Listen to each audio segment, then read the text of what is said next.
हम PYQ discuss कर रहे हैं class 12th chapter 7 alternating current के। ये क्वेश्चन सीबीएसई में 2024 में आ चुका है। देखो ये 2 मार्क्स का क्वेश्चन है। क्या क्वेश्चन है? Mention the factors on which the resonant frequency of A series LCR circuit depend. आपको बताना है एलसीआर सर्किट की जो रेजोनेंट फ्रीक्वेंसी है वो किन फैक्टर्स पे डिपेंड करती है। Plot a graph showing variation of impedance of A series LCR circuit with the frequency of the applied AC source. और आपको ग्राफ प्लॉट करना है किस किस के बीच में, impedance of LCR circuit and जो भी आपके पास फ्रीक्वेंसी है एसी सोर्स की उसके बीच में। तो देखो 2 मार्क्स का क्वेश्चन है, आप किस तरह से इसको आंसर करोगे।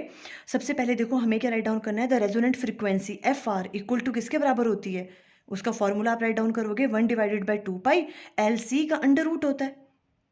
अब देखो ये इक्वेशन से हमें पता चल रहा है कि जो रेजोनेंट फ्रीक्वेंसी है वो किस किस फैक्टर पे डिपेंड करती है, इंडक्टेंस एल पे एंड कैपेसिटेंस सी पे डिपेंड करती है। तो आप राइट डाउन करोगे from equation 1 it is clear that resonant frequency depends on the value of inductance and capacitance.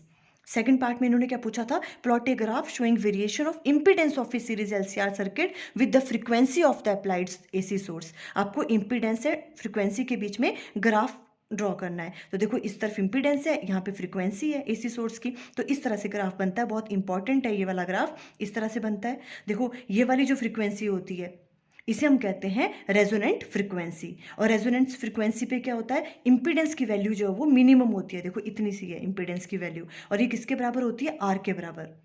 आप इस तरह से ड्रॉ करोगे अगर 2 मार्क का क्वेश्चन आता है। For more previous years questions video का लिंक स्क्रीन पे आ रहा होगा। Thank you.